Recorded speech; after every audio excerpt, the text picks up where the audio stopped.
Samore Love folks, you have now tuned in to my Mary Mary Season 4 Episode 1 recap. Guys, be sure to subscribe to this all new brand new channel. Also be sure to share this video wherever you like to share videos and give it that good old thumbs up. And shout out to my boy Mike B. I think he may be doing these recaps as well, so I'm looking forward to checking them out because his recaps are always freaking amazing.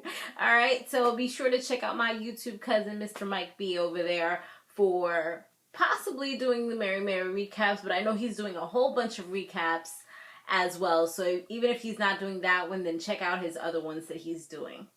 Alright guys, so we start off right where we left off.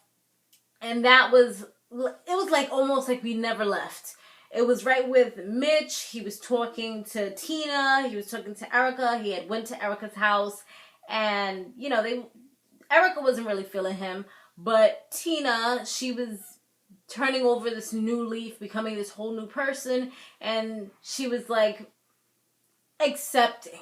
You know, she was more accepting. So Erica, she goes to talk to Warren, her husband, and she tells him how Mitch came over, and he was just like, make sure you keep him away from me. Like, seriously, if you love me, you're going to keep him away from me, because right now, I feel like I would put hands on him, because he's messing with my family. Like, both of you are my family. You're also my artist, but you're my family first. So, because this guy pretty much sued them, and you know, he's going for their pockets. He's trying to mess with them. He's trying to take credit for things that he had no business taking credit with. I mean, and you guys that had me when I had my channel before, when I was talking about this particular show, you know, I did kind of feel like Mitch did have some valid points, but they had some as well. It was like, I felt like they did treat him a little too much more like family instead of treating him like he was somebody that worked for him and maybe worked for them, and maybe that's where they kind of messed up. They got too into this friendly family type of relationship with him. But that's a whole nother thing. So yeah, he tells her, you know, just pretty much to keep him away from him. Teddy, he says that he proposed to his wife, as we all saw. But the thing with that is that it didn't really work out the way that he planned for it to go out. It didn't just like, oh, I proposed, now everything is all good. Nah, they still had their ups and downs, and she still mashed up his car. Let me tell you, she mashed up that thing so bad because it almost looked like she took a freaking gun and tried to blow his head off or something. Because he said that she thought that he was riding around, you know, riding around dirty with the ladies. So I don't even know what she took because he didn't really explain. But the way that windshield was looking, it was looking like she just went on some crazy psycho type of thing. But he got that car all hauled off. You know, they can afford that. They probably got a new car. They good. Yeah, but she tore it up, boy. So, but now they're better. They went to counseling, and they also got some help from some clergy members, like some people from the church and all that. So they're in a much better place. Tina, she seems like she's much more happier than she was before, which is good. I mean, even if it's fake happy, she's happy. She's even created a book out of this, as well as some new songs, which she plans to do her own. She plans to go independent and do some songs off of. So, which is good and it's bad, because now that's creating more drama, which I'm going to get into shortly. Erica, she's doing a lot more things. She's getting invited to a lot more venues, bigger events. The only bad thing is that she now no longer has any management. So she has to do a lot of this work by herself. She doesn't really have the budget that she had before. And she's been using some of the Mary Mary workers for the Mary Mary budget. But when she talks to Tina, she was just like, she doesn't want to be paying for things for Mary Mary if there is no Mary Mary at the moment. It's like, why do we have these people on payroll right now if we're not even doing anything? Which makes a lot of sense. And Erica looks like she's like nervous, like, oh my God, she's taking this away from me, and I don't have the budget to do it on my own. It's almost like she's stealing from the Mary Mary pot. You know what I'm saying? It's like, even though you're part of, you did something there and it's yours, you did it with somebody else. So at the end of the day, that's not yours to take from, you know? Does that make sense? That's how I kind of look at it. I feel like she's kind of using that to her advantage. So since she doesn't really have her management anymore, she's doing this like big event with Kirk Franklin where she's like the head, the headliner, and then Kirk Franklin is gonna like close out the show. But the thing with that is that she doesn't have the rates to pay her band the amount that they were used to being paid when they were part of Mary Mary. So she was feeling funny about calling them up and letting them know that she's going to have to pay them less. She wanted Warren to do it, but he's just like, nah, like I have my own obligations to fulfill. I have things I got to do as well. And she was getting upset that he didn't want to do it. But I felt like, you know, you got to boss up sometimes. You got to put on those big boy, big girl drawers sometimes. You got to do what you got to do, honey. Especially if you want to be a boss and be independent, do your own thing. So she put him on, you know, put one leg in, put the other leg in a little nice and slow. And what she did was she decided to text them, which is not professional at all. I got a text from somebody saying, I'm going to pay you less. Like, I'm going to call you. You know, and I know people hate that when you text somebody and they just happen to call you. It's like, yo, I text you for a reason. I didn't want to talk to you.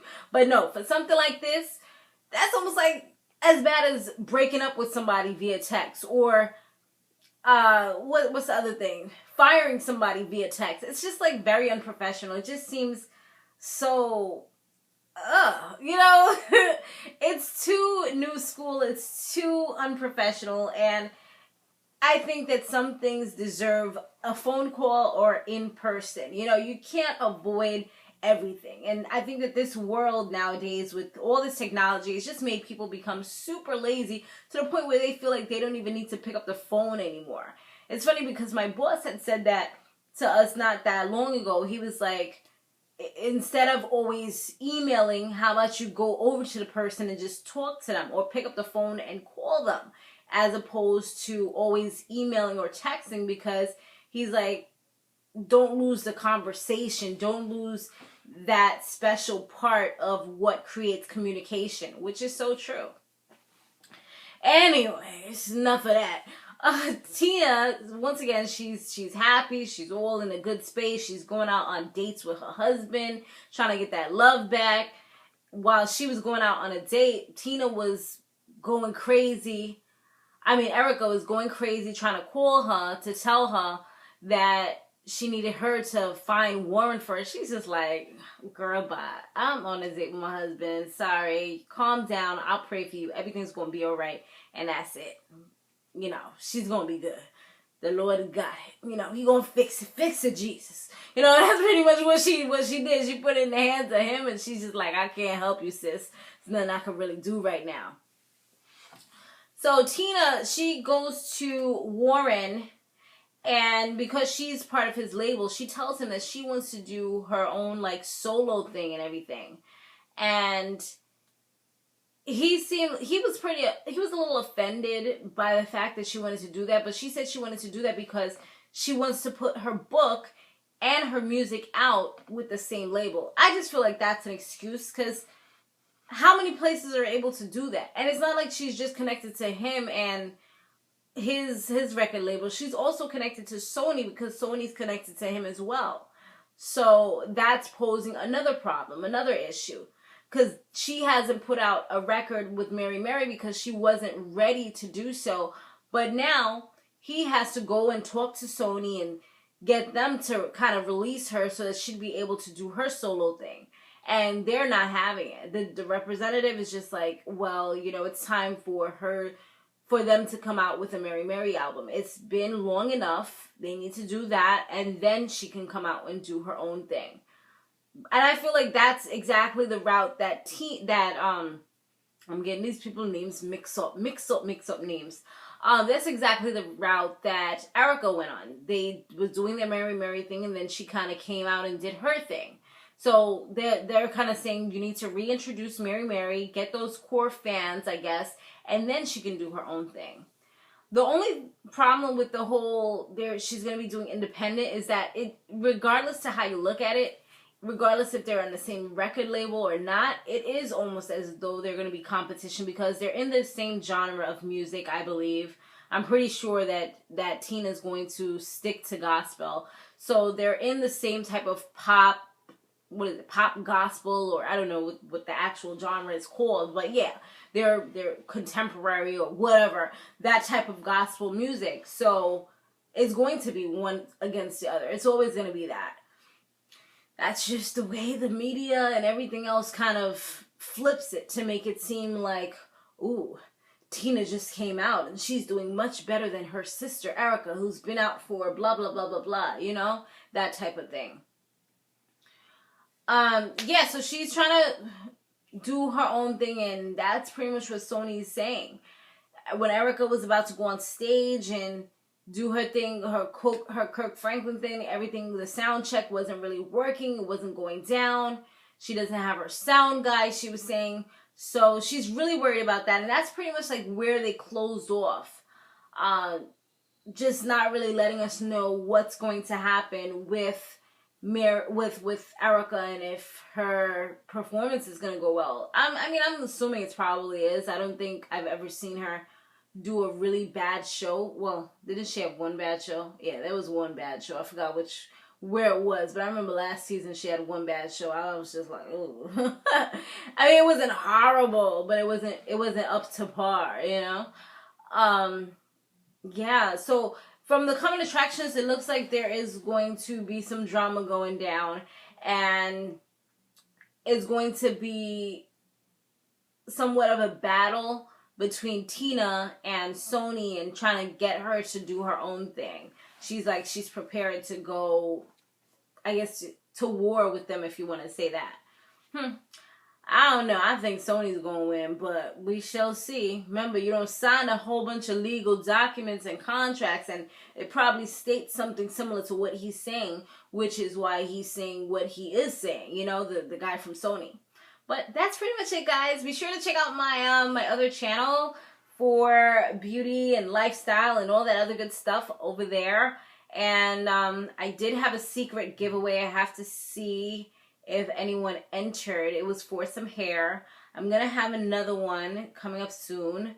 Not sure when I'm going to do it exactly. I do have a giveaway for some lingerie going on in that channel right now. So definitely be sure to check that out. Alright, guys. Alright, be sure to stay fabulous, live free, and soar limitless. I will see you in the next one. Laters.